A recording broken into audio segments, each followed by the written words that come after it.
السلام علیکم دوستو، آج ہم جانیں گے کہ ہندوستان میں اسلام کب اور کیسے آیا تھا۔ اگر آپ کو ویڈیو اچھی لگے تو ویڈیو کو لائک اور شیئر ضرور کیجیے گا۔ ویڈیو شروع کرتے ہیں۔ آج کل سندھ کا صوبہ جس چھوٹے سے علاقے کا نام ہے، آج سے 1200 سال پہلے سندھ اتنا چھوٹا علاقہ نہیں تھا، بلکہ وہ ایک لمبا اور بہت بڑا ملک تھا۔ سندھ کے بارے میں جو تفصیل ہم نے آپ کو دی ہے، اس سے معلوم ہوتا ہے کہ ہندوستان اور سندھ کی فتح کا ابتدائی دور حضرت فاروق اعظم رضی اللہ تعالی عنہ کے خلافت کے دور میں ہی شروع ہو چکا تھا۔ خلافت فاروقی میں سن 15 ہجری میں سب سے پہلے عثمان بن ابی العاص والی بحرین نے اپنے بھائی حکم کو اس طرف بھیج دیا تھا، جس کو خلیفہ وقت حضرت فاروق اعظم رضی اللہ تعالی عنہ نے پسند نہ فرمایا اور یہ ایسے ہی واپس آ گئے تھے۔ پھر حضرت عثمان غنی رضی اللہ تعالی عنہ نے اپنے خلافت کے دور میں چند لوگ ہندوستان کے حالات جاننے کے لیے بھیجے تھے، مگر حملہ اور جنگ کی کوئی نوبت نہیں آئی تھی۔ پھر حضرت علی مرتضی رضی اللہ تعالی عنہ کے خلافت کے دور میں حارث بن مروہ عبدی خود سندھ کی سرحد پر حملہ آور ہوئے تھے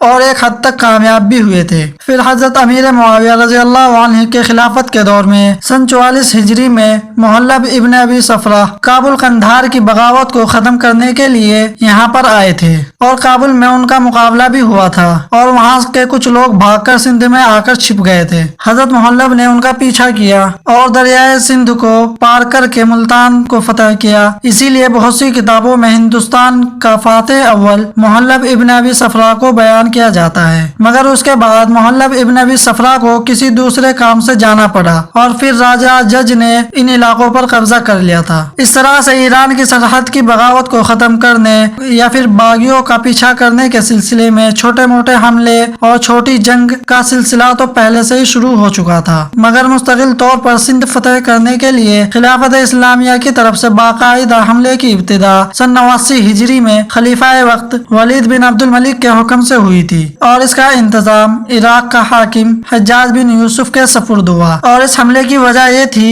کہ سراندیپ کا حاکم جو پہلے مسلمان ہو چکا تھا، اس نے کچھ ہدیے اور تحفے خلیفہ وقت ولید بن عبد الملک کے لیے اور کچھ جہاز سراندیپ سے روانہ کیے تھے۔ جب یہ جہاز اور سامان سندھ کے سمندر کے علاقے کے قریب پہنچے تو سندھ کے راجہ داہر کی طرف سے چھوڑے ہوئے ڈاکوؤں نے ان جہازوں پر حملہ کر کے انہیں گرفتار کر لیا اور دیبل بندرگاہ سندھ پر لا کر تمام مال کو لوٹ لیا اور لوگوں کو قید کر لیا، مگر پھر بھی کچھ لوگ بچ نکلے اور عراق پہنچ کر حجاج بن یوسف سے واقعہ بیان کیا اور مدد چاہی۔ حجاج بن یوسف نے راجہ داہر کے نام خط لکھا کہ ہمارے مسلمان تاجروں کو اور سامان کو فوراً چھوڑ دیا جائے۔ راجہ داہر نے اس کا مغرورانہ اور غلط طریقے سے جواب دیا۔ اس وقت حجاج بن یوسف ولید بن عبد الملک سے سندھ پر حملہ کرنے کی اجازت طلب کی اور امیر المؤمنین سے اجازت ملنے کے بعد کچھ فوجی دستے سندھ کی سرحد پر بھیجے گئے، مگر راجہ داہر نے کافی طاقت جمع کی ہوئی تھی، اس لیے وہ دستے کافی نہ ہوئے۔ تو پھر 89 ہجری میں 6000 شام، عراق اور عرب والوں کا لشکر محمد بن قاسم کے سپورٹ میں سندھ پر بھیجا گیا۔ محمد بن قاسم 6000 لوگوں کا لشکر لے کر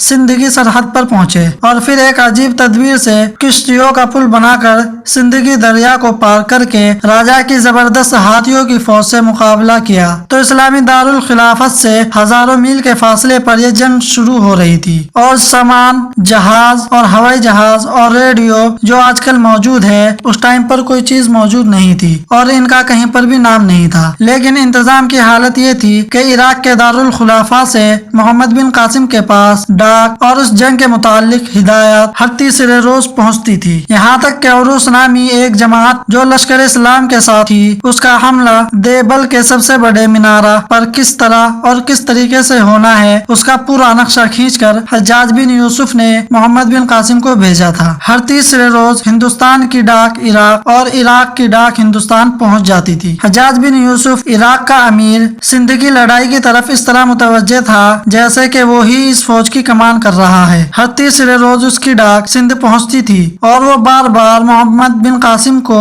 خط لکھ کر بھیج رہا تھا، جن میں محمد بن قاسم کو سیاست اور دیانت کے اصول بتلا کر ان کا پابند رہنے کا حکم دے رہا تھا اور اسی طرح سے سندھ کے لوگوں اور ان کے مال اور ان کی زمینوں کے ساتھ کیا کیا سلوک کیا جائے وہ سب لکھ کر بھی دے رہا تھا۔ دوستو، آج کے لیے اتنا ہی۔ اگر آپ کو ویڈیو اچھی لگے تو ویڈیو کو لائک اور شیئر ضرور کیجیے۔